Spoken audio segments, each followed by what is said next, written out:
Podemos sentar, queridos. Paz do Senhor Jesus seja com vocês, amados. O Senhor é contigo, igreja. Pode abaixar aqui, filho, filha, não vou precisar não. Glória a Deus. Como vocês se sentem, queridos? Não podemos viver de rumores, amados. Satanás, o mentiroso, ele nunca vai nos reservar uma notícia boa. E se nas mídias dele for obrigado o maldito a anunciar um fato bom, ele vai subjugar isso com outras 15 notícias, no mínimo 15, para destruir o que Deus faz pela humanidade. Se quiser ouvir boas novas e verdadeiras, isso é na casa de Deus. Isso é a luz da palavra de Deus. Parabéns para você que mesmo não podendo ouvir no presencial no culto, está aí conectado e conectada. Tem solução, tem algo grande chegando. Vamos aplaudir a Deus outra vez, queridos. Eu ainda creio em milagres, eu ainda creio no sobrenatural. E o melhor, olha, a melhor notícia que eu te dou, o melhor anúncio é que você tem 2 lives primárias. Nós temos 25 entre flutuantes e fixas, 2 primárias. Veja, madrugada das 6 às 7 da manhã, despertou, nesse mesmo canal, já liga logo o teu celular, já se conecte. Tem pastor, pastora, primogênito, primogênita. Primogênitos são esses que cuidam de tudo por aqui. Eles estão já liberando o teu dia pelo poder de Deus. Amanhã alguém vai empurrar tua segunda-feira pela live da madrugada, de segunda a sexta-feira, das 6 às 7 da manhã. E a live mais importante desse ministério, acessando o sobrenatural, de segunda a sexta, das 10 às 11 da noite. Sempre tem um primogênito, uma primogênita empurrando o braço de Deus para dentro da tua casa. Não perca isso por nada desse mundo, entenda. Você precisa acordar com notícias de Deus e dormir com notícias de Deus. Só assim terá o sono do justo e da justa. E o poder de Deus é sempre presente para aqueles que estão conectados. Mas para você que é no presencial, o poder é maior. Diga comigo: presente na casa de Deus é o primeiro poder, é o maior. Terceira vez aplaude o teu Deus, aplaude. Amém, minha mãe. Senhor, meu Deus e Pai, fala conosco na tua palavra, regenera as nossas vidas, transforma as nossas mentes no poder, na unção da tua palavra, em nome de Jesus. Amém. A palavra de Deus para hoje, queridos, Ele me passou ela ontem na última hora da noite e hoje de manhã, e Ele me disse: enfatiza isso. O projeto persevera, a nobre persevera em projetos nobres. Esse é o título. Nós precisamos entender uma coisa, queridos: não dá para confiar numa pessoa que não conhece retomadas. Ser nobre não é nunca errar, entenda isso. Ser nobre é você saber retomar e permanecer em projetos nobres. Não dá para confiar numa pessoa que no primeiro tombo não se levanta mais. Você não vai entregar o teu patrimônio na mão de alguém que depois de um golpe não há resgate. Por isso eu afirmo categoricamente: a nobre tem retomadas para perseverar em projetos nobres. Muito mais se confia numa pessoa que não importa o tamanho do buraco que foi pular lá, se outros aprontaram, se ela errou, se ele pecou. Por mais que Deus não quer que você erre, quanto menos que peque feio. Deus nunca quer que você ofenda o Espírito Santo, nem contamine a santidade de Deus que está sobre você. Mas entenda, uma coisa que Deus ama muito é a tua retomada posterior. É você voltar aos pés de Deus. Olha, Deus, estou aqui de volta, por favor. Lá em Gênesis capítulo 4, versículo 25. Quem vai ler, pastor José?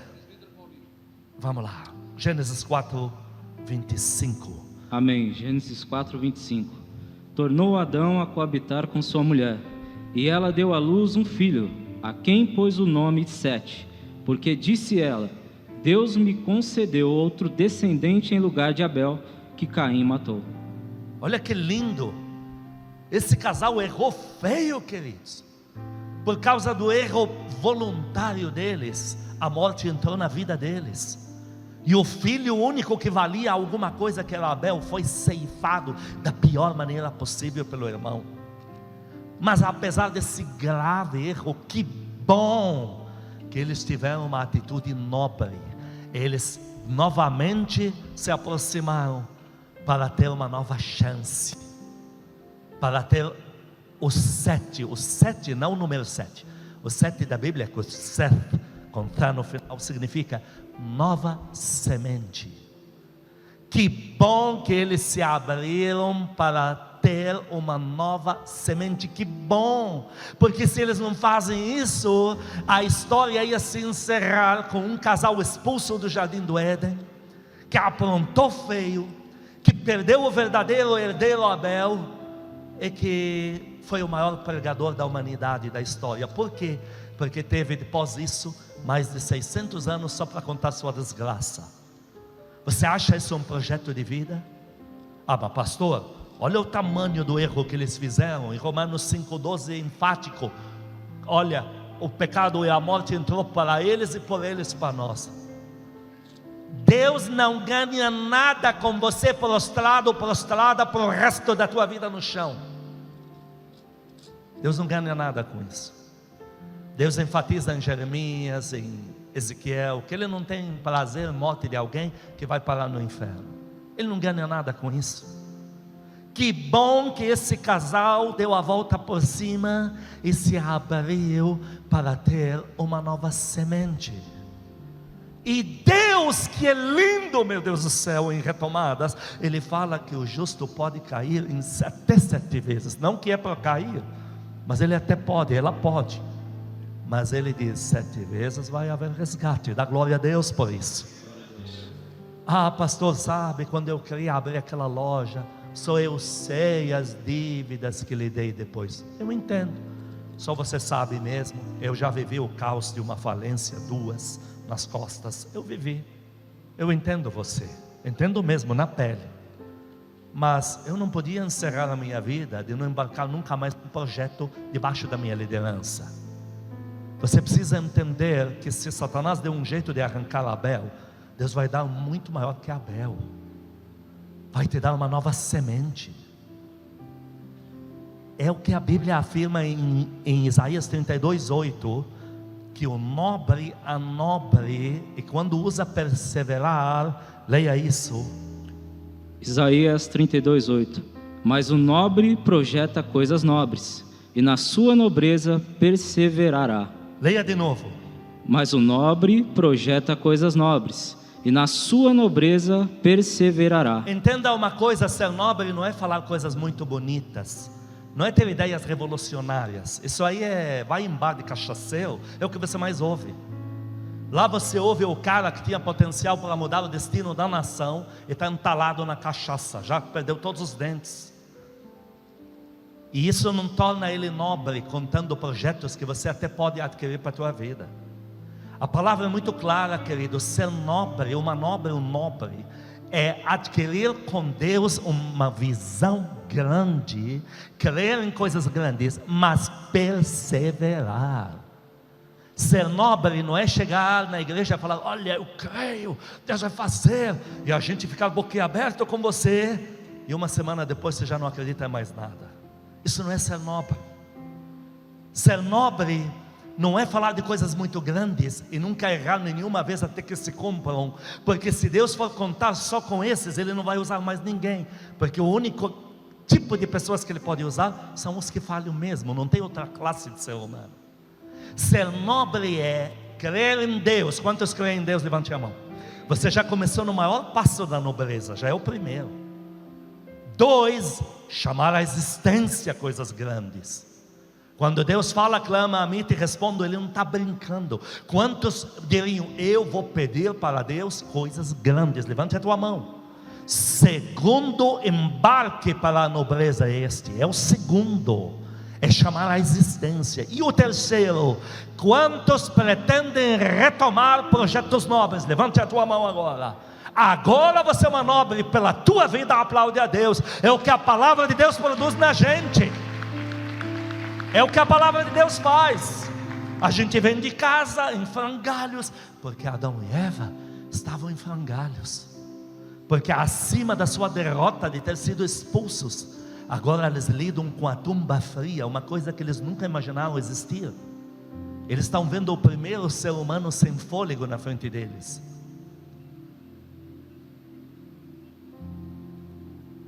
Mas mesmo em frangalhos, eles tomaram uma atitude nobre. E nós somos obrigados a acreditar que eles são nobres, porque tomaram atitude. Pelos frutos você conhece. Amados, eles devem ter lembrado de uma frase. Quantos creem aqui que Deus tem no mínimo uma promessa para a sua vida? Uma. Você que me assiste agora ou me ouve de alguma forma, se você crê que Deus no mínimo tem uma promessa para a tua vida, levante a tua mão onde estiver, nem que seja no meio de ônibus com o celular na mão agora. Você crê mesmo? Lá no capítulo anterior, Gênesis 3,15, o capítulo anterior, eles devem ter lembrado, porque uma palavra de Deus não morre na gente. Eles devem ter lembrado que Deus tinha dito isso antes de Caim matar Abel, antes de eles serem expulsos do jardim definitivamente. Deus tinha falado essa frase. Porém, inimizade. Diga onde fica, lembra onde fica. Gênesis 3,15. Porém, inimizade entre ti e a mulher, entre a tua descendência e o seu descendente. Este te ferirá a cabeça, e tu lhe ferirás o calcanhar. Eles lembraram que quando o diabo enganou eles lembraram que Deus falou: mas eu vou ter um descendente dessa Eva aqui, ser humano, que vai pisar você, Satanás. Quer dizer, diga comigo, vai vingar a causa do casal. Diga isto. Vai vingar a minha causa. Diga isto. Eles lembraram. Muita gente não entende, porque o Senhor falou: você, Satanás, vai ferir. Mas como que ele vai ferir o calcanhar do Senhor Jesus? Porque esse descendente veio quem? Veio Sete, e de Sete veio o Senhor Jesus, o filho desta mulher, o filho do homem, veio e pisou Satanás para eles. Só que por que Jesus, o Senhor, o Pai, profetizou isso? Que Satanás vai ferir o seu calcanhar. Muitos não entendem esse termo. O que é calcanhar? É a parte do corpo que pisa no pó humano. O ser humano é formado do pó da terra. É a parte pecaminosa do homem. O Senhor Jesus falou: vocês querem fazer o chamado? Queremos. Vem que eu preciso lavar o seu calcanhar aqui. A parte do calcanhar representa aos olhos de Deus a carne pecaminosa. E Deus falou: o meu filho Jesus viu Satanás, o ser humano vai ferir o corpo humano dele, porque ele vai adquirir todo o pecado da humanidade sobre ele. A cabeça, ou cabeça, é a parte mais limpa do corpo, é a parte mais protegida, é a que mais aparece. Então o cabeça é sempre a parte santa, o calcanhar é a parte impura, é a carne pecaminosa. E o Senhor falou: você, Satanás, vai ferir a carne do meu filho formado em pecado na terra, mas ele vai pisar na tua cabeça e vai destruir você para sempre. Não é à toa que o filho desta serva, desta mulher, deste homem, o filho do casal, Jesus Cristo, em Lucas 10 falou: eis que agora vos dei poder para pisar todo o poder do inimigo. Ele falou em Marcos: vocês vão pisar em serpentes e escorpiões. Se eles não se abrem, eles não teriam tido o Senhor Jesus, que vingaria a sua causa. Mas porque eles se abriam para uma retomada. Hoje o que vai sair da casa, de dentro da casa de Deus, tanto para votar quanto para ir para casa, é para votar. Se você não vota, os filhos do diabo põem tranqueiras no poder, e depois nós começamos a aguentar a perturbação dentro da igreja, na tua casa. Vai votar nos servos de Deus. Depois de votar, ir para a tua casa, vão voltar nobres. Você que me ouve e me vê agora, você está saindo dessa experiência da palavra de Deus nobre, com a nobreza nas costas restituída, e você vai voltar a lutar por projetos nobres, vai voltar a dobrar o joelho, vai voltar a chamar a existência o sobrenatural, o avivamento, a glória de Deus. Vai chamar a existência novamente as promessas materiais. Você crê que Deus dá o melhor da terra, sim ou não? Amém. Então não importa a experiência que passou até aqui, eu, você, igreja, não importa. É sempre tempo de retomada. Satanás odeia os nobres, porque os nobres não dá para parar eles. Você fura o pneu do carro, eles vão a pé para a igreja. Você manda chuva, eles chegam molhados na igreja. Esses são os nobres, eles não param. Entenda uma coisa: todos os grandes homens e mulheres de Deus na Bíblia tiveram que provar que são nobres. Pedro teve que retomar.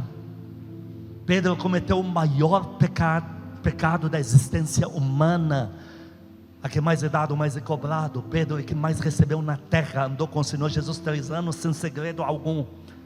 Avisado, mesmo assim negou 3 vezes, e da pior maneira possível, e falou as 3 frases que desligam qualquer ser humano do céu. Mas isso não torna ele nobre. Olha, ele é tão nobre que ele, fazendo isso, foi lá e se matou. Isso não torna ele nobre. A nobreza de Pedro, ele teve que retomar. E o Senhor das retomadas se chama Jesus Cristo. Você diz glória a Jesus, fale o português mais glorioso da tua vida, diga agora glória a Jesus. O Senhor dele foi atrás dele e falou: eu preciso do nobre agora, Pedro. Eu não vim ter encontro com o caído, eu preciso do nobre. Você tem que sair daqui nobre. Está pronto? Estou. Então vai agora mesmo. O relógio já está andando para a tua nobreza. Vai retomar. Davi 2 vezes teve que retomar, e para valer. Em 1 Samuel 30, Ziklag, ele teve que retomar. Tiraram tudo, roubaram tudo. Os líderes dele, ele perdeu o prestígio. Os líderes queriam apedrejá-lo, o homem que resgatou, que mudou toda a vida deles. Mas ele teve que retomar. Ele era o mais nobre do grupo. Ele foi quem logo dobrou o joelho, falou com Deus, e Deus falou: vamos para o resgate. Davi errou feio, pecou feio em 2 Samuel 11. Feio. Ele não fez o que ele jamais poderia ter feito. Um 12. O 12 veio um machado sobre ele. Mas Davi falou: eu continuo nas mãos de Deus, porque eu creio na retomada. Eu sei que Deus sabe quando parar de bater. E ele retomou.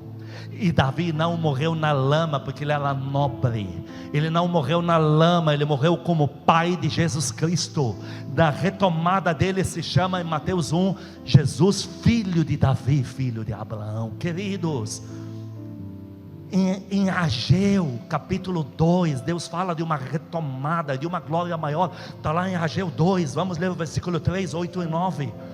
Amém. Abre a tua Bíblia em Ageu, abre a Bíblia. Em Ageu 2, 8, versículos 3, 8 e 9, Deus fala: eu sou Deus de retomadas, a glória da segunda casa sempre vai ser maior do que a primeira. Vai aplaudindo a Deus antes de ler o versículo, vai aplaudindo. Deus de retomadas é gente nobre, porque não se dá uma casa gloriosa para gente que não é nobre. Ele fala em glória, porque casa para gente nobre. Leia isso. Amém. Ageu 2, versículo 3: quem dentre vós que tenha sobrevivido contemplou esta casa na sua primeira glória? Diga comigo: sobrevivido. Estamos falando de uma nação no caos, um povo que abandonou a Deus. Deus teve que tirar a mão, estavam na lama, sem recursos. A vida deles era um verdadeiro inferno, instável, incerta. Continua. E como vedes agora? Não é ela como nada aos vossos olhos? Estão vendo como o caos tomou conta de tudo? Vai lá no versículo 8 e 9. Versículo 8 e 9. Minha é a prata, meu é o ouro, diz o Senhor dos Exércitos. A glória desta última casa será maior do que a da primeira, diz o Senhor dos Exércitos. E neste lugar darei a paz, diz o Senhor dos Exércitos. Aplaude ele, aplaude. E no mesmo capítulo 2 ele ainda diz: esforçai-vos. O que Adão e Eva tiveram que fazer? Tiveram que ter uma retomada para uma nova casa. Porque na primeira casa, preste bem atenção deles, o caos tinha entrado, porque eles perderam Abel, e Caim era fugitivo pela terra. Então de repente um casal que agora conhece o envelhecimento natural e físico, se vê envelhecendo dentro de uma casa vazia, oriunda do caos, olhando um para a cara do outro, todos os dias. Mas eles têm uma ideia: eu vou voltar a gerar em Deus. Eu vou voltar para uma retomada. Eu vou voltar para querer tudo outra vez. Pastor, por que você enfatizou que Deus te mandou falar essa palavra? Porque Ele falou para mim que agora tudo vai ser liberado, e Deus não pode encontrar um monte de depressivos que não acreditam em mais nada. Quantos dão glória a Deus bem forte aqui? Aplaude Ele, aplaude. Ele não pode nos achar em frangalhos. Essa iniciativa desse casal foi para valer. Para terminar, normalmente a gente fala para se esforçar para a retomada, para quem está caído, para quem levou um golpe. Mas o meu Deus é Deus de conquista. Ele não fala para se esforçar e retomar só para a gente que está caída, porque senão essa pregação, a metade já nem precisaria estar aqui, porque estou de bem, estou orando, estou jejuando, estou com força total. O meu Deus fala em retomada para quem já está de pé. Lá em 2 Crônicas capítulo 14, nós vamos encontrar um Deus falando para pessoas que estão de pé. Em 2 Crônicas 14, nós temos um homem que aderiu a Deus que se chama Asa. No versículo 2, prova que ele se apegou a Deus. Ele veio do caos, a mãe dele, a mãe do outro era uma tranqueira. O rei, o pai dele era um problema. Olha, ele pegou o caos, mas ele se apegou a Deus. Versículo 2 de 2 Crônicas 14. 2 Crônicas 14, versículo 2. Asa fez o que era bom e reto perante o Senhor, o seu Deus. Então, em meio ao caos, alguém pensou na retomada. No versículo 6 a 8. Versículo 6 a 8. Edificou cidades fortificadas em Judá, pois havia paz na terra, e não houve guerra contra ele naqueles anos. Por quê? Porquanto o Senhor lhe dera repouso. Porque Deus é Deus de retomada na tua vida. Ele vai ter guerra rápido. Satanás diz para você: você levou o golpe, agora vai levar 20 anos com Deus para restaurar. O meu Deus faz 20 anos se cumprir no mês. Dá glória a Deus aqui. Porque o diabo, ele não é criativo, o maldito só se repete. E ele deve já ter repetido essa ladainha no ouvido de Asa: veja o caos, veja a fome na rua, veja o povo tudo desviado, veja os maiores templos da nação, nenhum deles é de Deus, é tudo de Moloque, dos demônios. O que você vai fazer, rapaz? Você é jovem, vai curtir um pouco. Quando você estiver lá capengando já com o pé na tumba, aí as coisas vão se acertar. Para quê? Mas o meu Deus diz que entrou com providência imediata na vida dele. Asa era jovem, e como jovem ele experimentou um tempo que não existia. Continue até o 8, versículo 7. Versículo 7. Disse, pois, a Judá: edifiquemos estas cidades, cerquemo-las de muros e torres. Olha, foi ficando forte. Continua. Portas e ferrolhos, enquanto a terra ainda está em paz diante de nós, pois temos buscado ao Senhor nosso Deus, temo-lo buscado, e ele nos deu repouso a todos os lados. Edificaram, pois, continua lendo. Versículo 8. Edificaram e prosperaram. Leia de novo. Edificaram e prosperaram. Edificaram e prosperaram. Aplaude a Deus, aplaude. Edificaram e prosperaram. Então você está falando com alguém que está numa retomada com Deus. Ele não está caído, ele não está mais desesperado, ele foi fortificado, ele está experimentando paz. No 11 ao 15 temos uma nova trajetória dele, uma continuidade. Versículo 11. Clamou Asa ao Senhor seu Deus e porque disse: se levantou contra ele um filho dos demônios. Então ele foi orar. Continua. Senhor, além de ti não há quem possa socorrer numa batalha entre o poderoso e o fraco. Ajuda-nos, pois, Senhor, nosso Deus, porque em ti confiamos e no teu nome viemos contra esta multidão. Senhor, tu és o nosso Deus, não prevaleça contra ti o homem. O que o diabo fez com Asa? Ele trouxe para ele o mesmo sintoma da época do caos, para dizer para ele: tudo que você fez não adiantou nada. Aí, ó, você foi no médico, olha aí o exame na mão, olha aí, ó. E aí o crente imaturo olha e diz: estou vendo tudo voltando outra vez. Eu estou achando que não passou de uma emoção de um período. Pena que foi curto. Achei que até ia demorar um pouco mais, durar um pouco mais. Mas Asa não caiu nessa conversa não, queridos. Asa já estava bem com Deus. E você vai voltar para a tua casa bem com Deus. Vai voltar a crer nas promessas do Senhor. E vai orar e vai continuar a empreitada de chamar o sobrenatural. E pela oração criar mundos de Deus na terra. Continua lendo. Versículo 12. O Senhor feriu os etíopes diante de Asa. Por essa os demônios não esperavam. O Senhor feriu os etíopes. Que mais? E diante de Asa e diante de Judá. E eles fugiram. Asa e o povo que estava com ele os perseguiram até Gerar. E caíram os etíopes sem restar nenhum sequer, porque foram destroçados diante do Senhor. Destroçados diante de quem? Diante do Senhor. Eu sei que você está enfrentando uma guerra muito maior do que as suas possibilidades, mas entenda, entre céu e inferno, o céu sempre ganha. Não queira limitar o que Deus está para fazer na tua vida. Pare de pôr Deus no tamanho do trauma que você viveu no passado. Pare. Olha o que Deus fez aqui. Ele não só arrebentou uma nação que na época era muito forte. Deus levou ele a Gerar, lá por meio dos filisteus. Continua lendo. Diante do Senhor e diante do seu exército.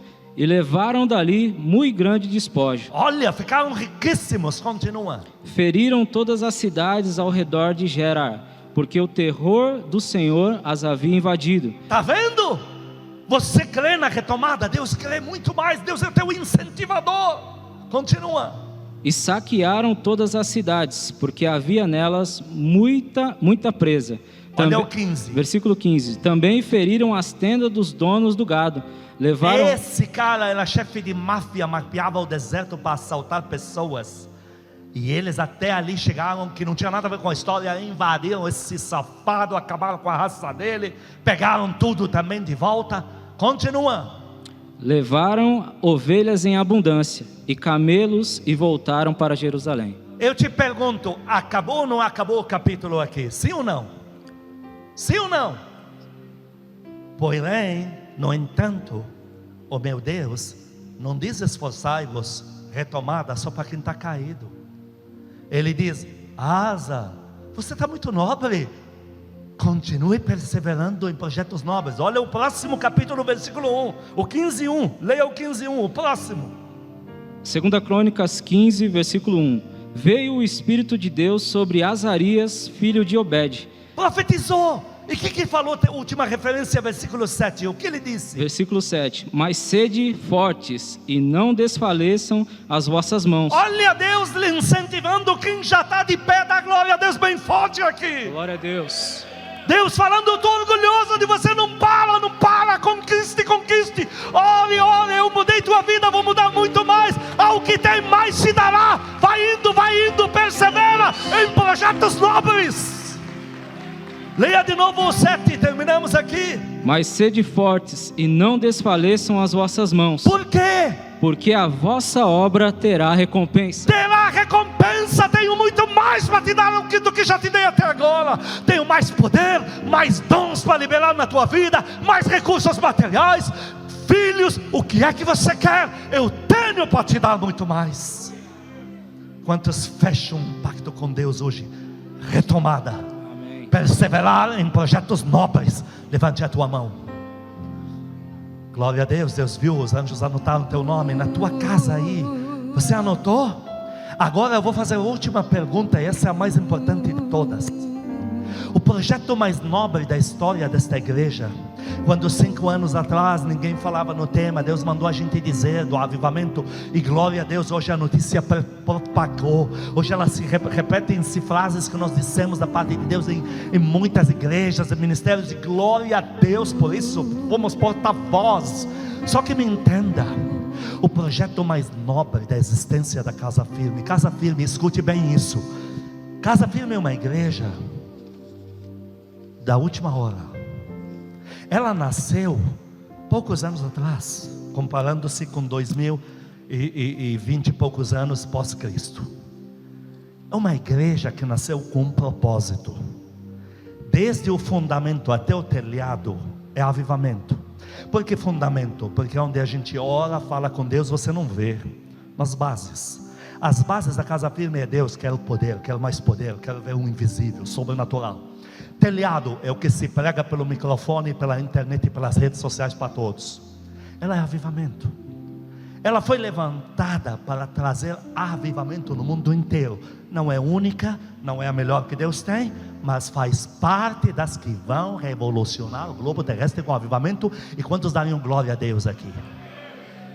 Deus falou: eu vou dar nela um exército, porque eu e sua apóstola éramos um casal que promovíamos um avivamento muito diferente, grudando gente na parede, pregando Bíblia de cor, porque o povo entendia que se tem poder porque não tem Bíblia.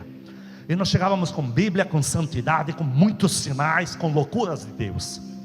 E Deus de repente falou: vocês vão para o cofre, porque vão se fragmentar. E mandou abrir a igreja. E agora não é mais um casal, agora o diabo tem que lidar com vocês. Amém. Porque o poder que vai cair agora vai ser sobre milhares. Glória a Deus. E é aí que me vem a última e mais importante pergunta da existência humana desse tempo aqui. A primeira pergunta que eu te fiz: quantos querem ser nobres, querer de volta? Você levantou a mão. Agora eu vou pedir para ficar de pé quem quer fazer parte do exército do avivamento, desses que vão orar e bola de fogo vai entrar, nem que seja na casa da vizinha, nem que seja, esses que vão orar e o paralítico vai levantar, sair correndo na porta do metrô, esses que vão chamar a glória de Deus e o céu vai fechar e o outro vai abrir e chuva vai cair no nordeste, esses que vão andar no sobrenatural dentro da sua vida cotidiana, e Deus vai impulsionar cada vez mais. Diga para ele: Senhor Jesus, eu me alisto como soldado do avivamento, a serviço do Senhor para o mundo inteiro. Amado Espírito Santo, por favor, não me esqueça. Por favor, ainda me revista pelo sobrenatural. Por favor, mantenha o meu nome, diga isso, aceso, de quem vai receber e propagar o poder jamais visto na terra, que o Pai Celestial nos dará. Diga para o Pai amado: Pai amado, eu estou de volta, de corpo e alma, no projeto do Senhor, de promover o poder para exaltar o teu santo Filho Jesus, a quem o Senhor exaltou como único Rei eterno. Pai amado, conte comigo. Diga para ele: eu estou de volta. Agora estende a mão ao teu redor, porque é impossível cuidar dos interesses de Deus e deixar de prosperar. É impossível cuidar do que é de Deus e Deus não te mimar muito. Estende a mão ao teu redor no formato que eu estou aqui. Diga: eu e a minha família inteira, chegou a nossa hora. Nosso fim não será trágico, não será na miséria. Eu e a minha família inteira, o nosso fim será glorioso, de muito avivamento e de muita prosperidade material, para a glória de Deus, para a nossa alegria. Aplaude o teu Senhor, aplaude. Receba poder, receba avivamento, receba forças de Deus, receba vigor celestial, receba a manifestação do sobrenatural. Eu, como agente do reino de Deus, autorizado para ligar nomes, eu estou ligando o teu nome no exército do avivamento que vai se levantar na terra. Eu estou ligando você ao amado Espírito Santo para altas visitações, para viver uma comunhão jamais vivida entre você e o amado Espírito Santo. Que você seja a pessoa mais forte do mundo aos pés de Deus, e que a prosperidade de Deus espiritual e natural já entre na tua casa e a glória de Deus cubra a tua cabeça. Nós vamos louvar, lembrando, pós-louvor vou dar a bênção final, e nós vamos ter nossa meia hora de oração. Você pode orar 1 minuto. Veja, nós vamos entrar na tenda, orar meia hora, porque nós retomamos esse projeto de colocar nosso nome no relógio de oração, nosso nome no jejum, e orarmos meia hora pós-culto. Pastor, só posso ficar 1 minuto. Então vai ser muito bom. Só posso ficar 5 minutos. Vai ser 5 vezes melhor. Glória a Deus, queridos. Entramos no louvor. Levanto os meus olhos para olhar a minha conquista. Levanto os meus olhos para ao longe olhar para aquilo que vou conquistar. Pela fé eu sei que vou conseguir. Vou conseguir. Pego a espada pronta para lutar. A batalha sei que dura será. Mas eu não temerei. Se comigo Ele vai. Por fé. Para Deus eu vou fazer e vencerei. Por fé, eu voarei sem retroceder. Eu me levanto em fé e convencido estou e creio.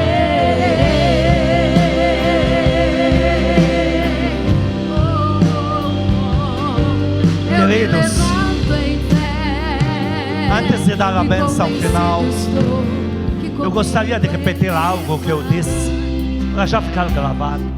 Algo que eu disse na reinauguração da nossa tempo de oração, porque para mim, Covid é para respeitar regras. Põe a máscara, observa a higiene, distanciamento, faz teu trabalho. Por mais que eu tenha um filho que trabalha no segmento, hoje me fez gravação, dizendo que antigamente levava pessoas 3, 4 por dia. Hoje por semana está difícil achar mais de um. E ainda chegava em hospital, não tinha lugar, agora está tudo vazio. Isso não é conversa de uma situação, isso é conversa global. Estamos falando a nível de, não município, mas de várias cidades da região. Mas deixa eu te falar algo, respeite todo que é Covid, respeite. Mas quando a gente fala que retomamos a oração, é porque acabou essa palhaçada de pandemônio, de Covid. Ah não, é Covid. Para ir pegar dinheiro, pôr a mão no dinheiro, que 10% na mão não tem problema. Mas para ver na casa de Deus orar é Covid. Pelo amor meu, na casa de Deus eu venho ser curado de Covid, meu Deus do céu. Então, queridos, só explicar um detalhe. Deus lança uma ideia. Ele solta assim, sobre uma geração. As pessoas que têm comunhão com Deus pela oração, essa ideia, à medida que eles oram, começa a entrar dentro deles, porque essa ideia é como uma nuvem que você absorve na presença de Deus. A ideia de Deus pela vida de oração começa a se tornar dentro de você, não mais uma ideia que outros falaram, que você acha, ela passa a ser uma revelação. Pessoas que têm revelação são pessoas que oram, mas oram com objetivo, não oram para dividir a igreja, não, eles oram para conhecer a Deus. Aí eles começam a receber uma revelação. Depois que entrou em você uma revelação, enquanto não se cumprir, você não morre. Davi falava que passava sozinho no meio de um batalhão. Como pode gigantes, porque Davi odiava os filhos dos demônios dele, queria direta dos demônios. Como pode gigantes, um exército não muito grande, põe aí mais ou menos 100 pessoas, como pode quase 100 gigantes, um cara sozinho, daquela altura, com a espada na mão pequenina, rasgar os caras? Porque nele tem uma revelação, não morre. Esta igreja não morre, porque nela tem revelação de Deus. Que essa revelação foi gerada em 5 anos, orando pelo avivamento. Ao orar com a gente na tenda, se não puder eu te entendo, não estou te julgando, mas ao orar com a gente, uma das maneiras de orar, uma revelação de Deus vai entrando em você. Depois disso, ai de quem mexeu contigo, porque em você habita revelação de Deus. Que o amor de Deus Pai, as santas consolações do Espírito Santo, a graça eterna do nosso Senhor Jesus Cristo seja com os amados e com todo o povo que ama a Cristo na terra de hoje para todos sempre.